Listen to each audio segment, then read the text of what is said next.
أقم الصلاة لدلوك الشمس إلى غسق الليل وقرآن الفجر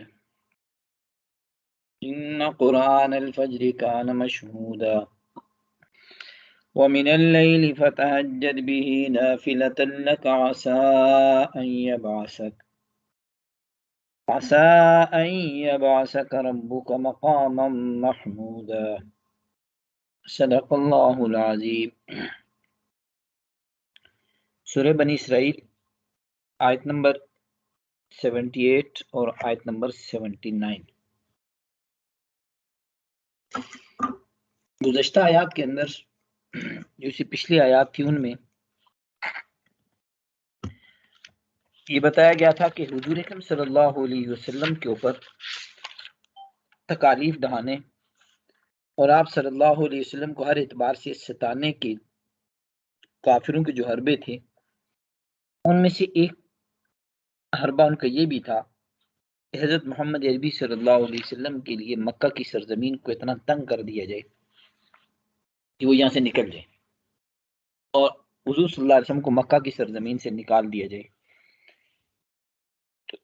اس آیت کے اوپر ہجرت سے قبل ہی حضور صلی اللہ علیہ وسلم کے متعلق اللہ تعالیٰ نے کفار کو یہ وعید سنائی تھی کہ ان کادوا لیستفزونک من الارض لیخرجوک منہا، اگر یہ لوگ یہ تیاری کر رہے ہیں کہ آپ کو اس مکہ کی سرزمین سے نکال دیں گے، لا یلبسون خلافک الا قلیلا، تو آپ کے بعد یہ مکہ کی سرزمین پر پھر یہ بھی زیادہ عرصہ نہیں رہیں گے۔ اس آیت کے اندر حضور اکرم صلی اللہ علیہ وسلم کو ستانے اور مکہ سے نکالنے کی جو کفار کے ارادے تھے اس کو اللہ تعالیٰ نے ذکر کیا۔ آج کی آیات کے اندر اللہ تعالیٰ نے حضرت محمد عربی صلی اللہ علیہ وسلم کو اور پوری امت کو دشمنوں کی ایذا اور دشمنوں کی تکالیف سے بچنے اور محفوظ رہنے کا ایک نسخہ بتا دیا ہے، وہ یہ کہ اقیم الصلاۃ لدلوک الشمس الی غسق اللیل وقرآن الفجر۔ اقیم الصلاۃ، آپ نماز قائم کرنا اس وقت سے لے کر جب سورج ڈھلنا شروع ہو جاتا ہے، یعنی زوال کے بعد سے، زوال کا وقت دوپہر کو ختم ہو اس کے بعد سے لے کر اب نماز پڑھتے رہنا الی غسق اللیل، یہاں تک کہ رات کا اندھیرا ہو جائے، یعنی فجر، یہ ظہر عصر مغرب عشاء۔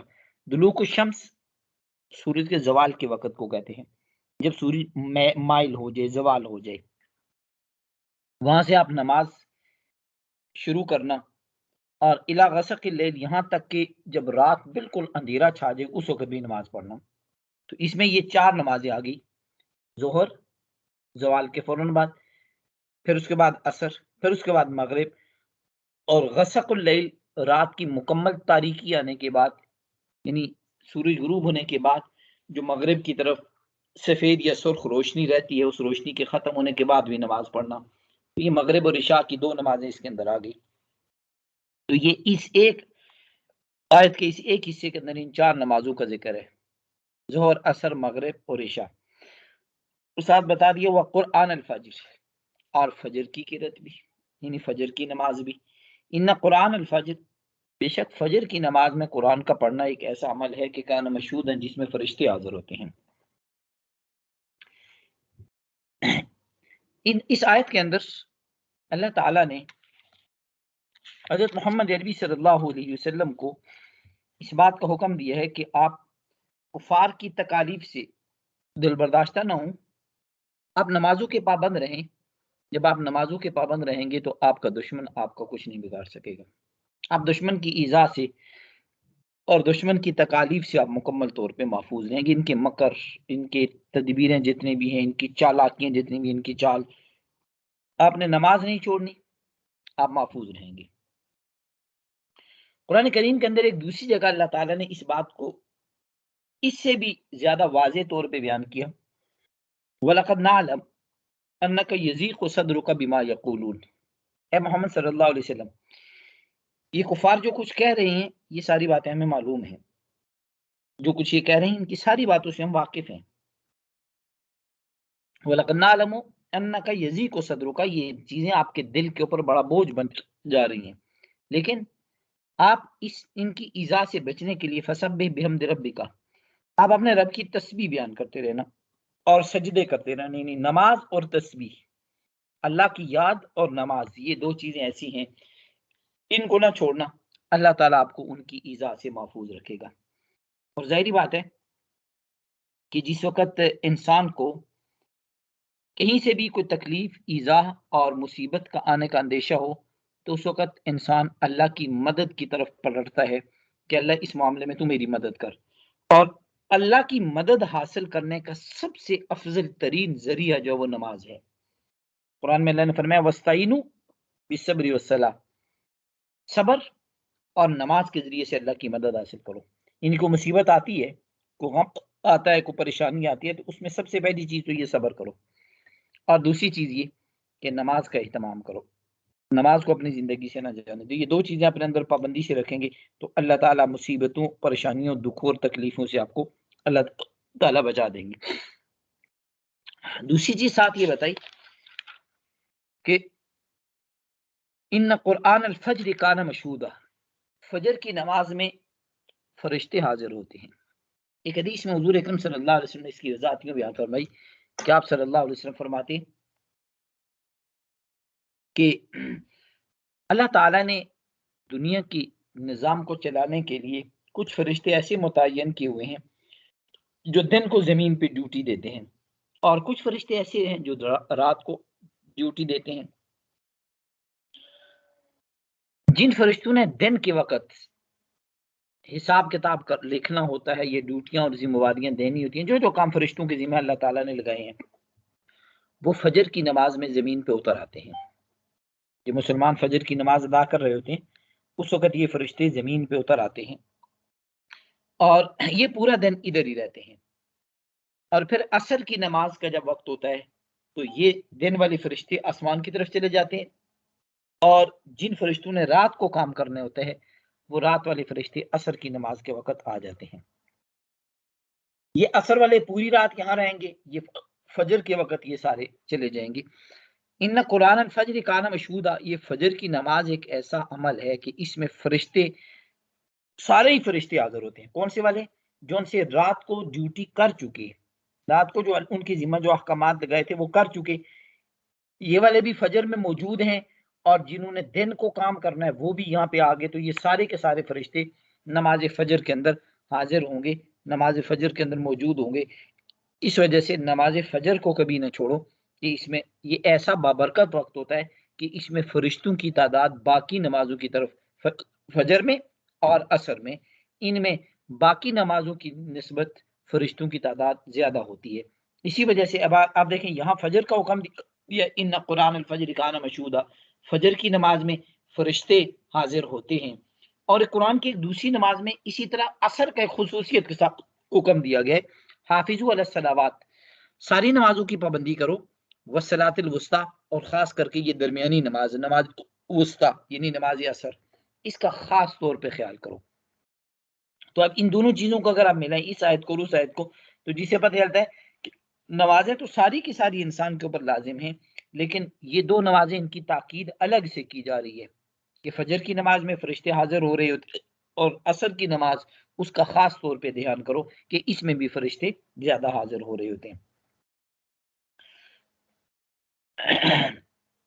ان قرآن الفجر کان مشہودا، یہ تو 5 نمازیں اس کے اندر ہو گئی، اور ایک ساتھ چھٹی نماز کا ایک اور ذکر ہوا ہے، وَمِنَ اللَّيْلِ فَتَهَجَّدْ بِهِ، رات کے وقت میں نماز تہجد ادا کیا کرو.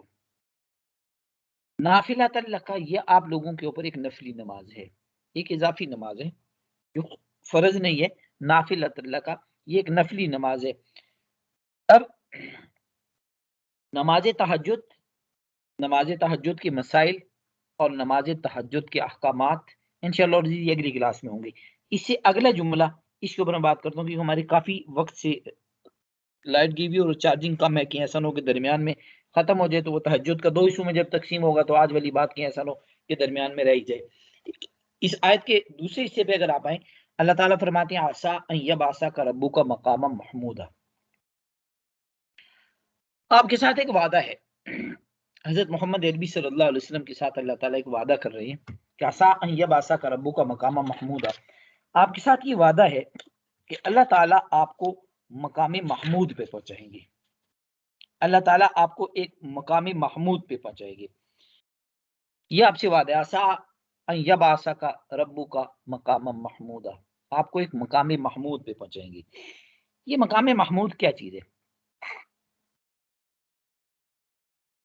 مقام محمود، ایک تو یہ بعض مفسرین نے اس کا یہ معنی کیا کہ مقام محمود سے مراد یہ کہ وہ ہر وہ مقام جس مقام پہ اللہ تعالیٰ نے انبیاء کو بھی پہنچایا ہے.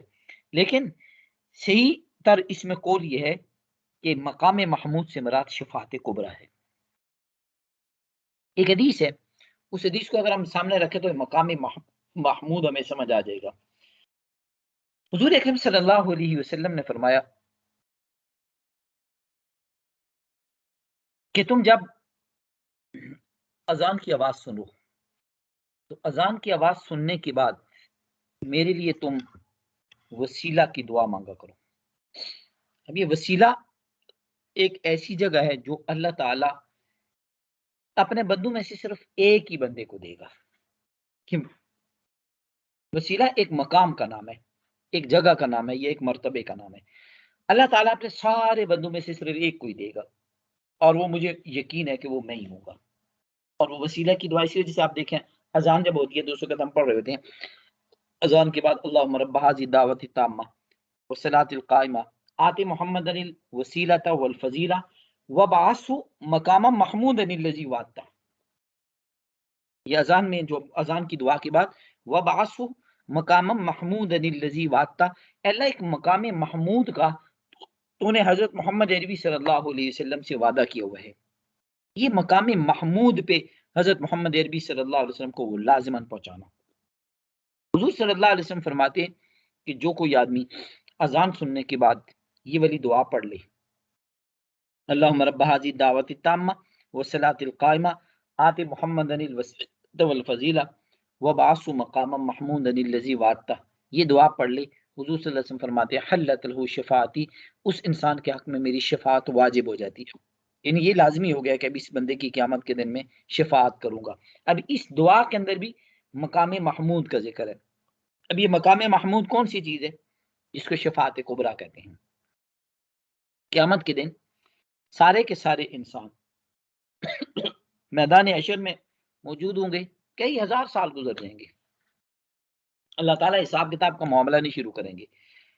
یہ سارے کے سارے لوگ پہلے آدم علیہ السلام کے پاس، پھر ابراہیم علیہ السلام کے پاس، پھر نوح علیہ السلام کے پاس، پھر موسیٰ علیہ السلام کے پاس، پھر عیسیٰ علیہ السلام کے پاس آئیں گے اور ان سب سے یہ کہیں گے کہ آپ ہمارے حق میں شفاعت کر دیں کہ اللہ تعالیٰ حساب کتاب کا معاملہ شروع کرے، جو جنتی ہے وہ جنت میں جائیں، جو جہنمی ہے وہ جہنم میں جائیں.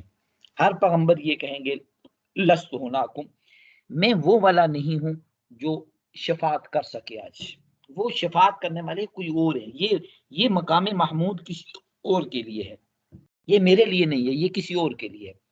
پھر حضور صلی اللہ علیہ وسلم کے پاس آئیں گے. حضور اکرم صلی اللہ علیہ وسلم فرماتے ہیں میں سجدے میں پڑا رہوں گا اور 1000 سال تک سجدے میں ہی رہوں گا، اللہ تعالیٰ سے مانگتا رہوں گا. اس وقت مجھے کہا جائے گا ارفع راسک، آپ اپنا سر اٹھائیے، سل توتا، مانگیے کیا مانگنا چاہتے ہیں، اشفا تو شفا، سفارش کیجیے آپ کی شفاعت قبول کی جائے گی. اس وقت حضور اکرم صلی اللہ علیہ وسلم فرماتے ہیں کہ میں اس وقت یہ شفاعت کروں گا کہ اے اللہ تو حساب کتاب کا معاملہ شروع کر دے. اس کے بعد یہ حساب کتاب کا جب معاملہ شروع ہوگا، یہ ہے شفاعت کبریٰ، جب اللہ کے سامنے کوئی بھی بات نہیں کر سکے گا. اس وقت حضرت محمد عربی صلی اللہ علیہ وسلم اللہ تعالیٰ کے سامنے شفاعت کریں گے. اسی کو جب وہ مقام محمود کہا گیا ہے. تو اس آیت کے اندر اللہ تعالیٰ نے حضرت محمد عربی صلی اللہ علیہ وسلم کو اس بات کا وعدہ کیا ہے کہ آپ کو ہم شفاعت آپ کو اس مقام محمود کے اوپر پہنچا دیں گے. اور یہ جو مقام محمود ہے یہ صرف حضور اکرم صلی اللہ علیہ وسلم کو حاصل ہے. یہ پیچھے جو کفار کی طرف سے ایذا، کفار کی طرف سے تکالیف اور کفار کی طرف سے حضور اکرم صلی اللہ علیہ وسلم کو ستانے کی ساری جتنی بھی باتیں ہو رہی تھی، ان باتوں کے جواب میں اللہ تعالیٰ نے حضور صلی اللہ علیہ وسلم کو عطا کر اور نوازنے کی بات کر دی کہ آپ کو ہم اس مقام تک پہنچا دیں گے کہ جس مقام تک کوئی اور نہیں جا سکتا. اس دعا کا اہتمام کیا کریں. اذان کے بعد کی دعا جو ہے اللہم رب هذه الدعوة التامة والصلاة القائمة آت محمدا الوسیلة والفضیلہ وبعثه مقاما محمودا الذی وعدتہ. اس دعا کے بارے میں حضور صلی اللہ علیہ وسلم فرماتے ہیں کہ جو آدمی اذان کے بعد یہ دعا پڑھے گا میں اس انسان کے حق میں لازمی شفاعت کروں گا، اس انسان کے حق میں میری شفاعت واجب ہو جاتی ہے. جی کوئی سوال ہو تو پوچھ لیجیے، 2-4 منٹ ہی ہو سکتے یہ چارجنگ چلے. چارجنگ کافی دیر کی لائٹ گئی ہوئی ہے تو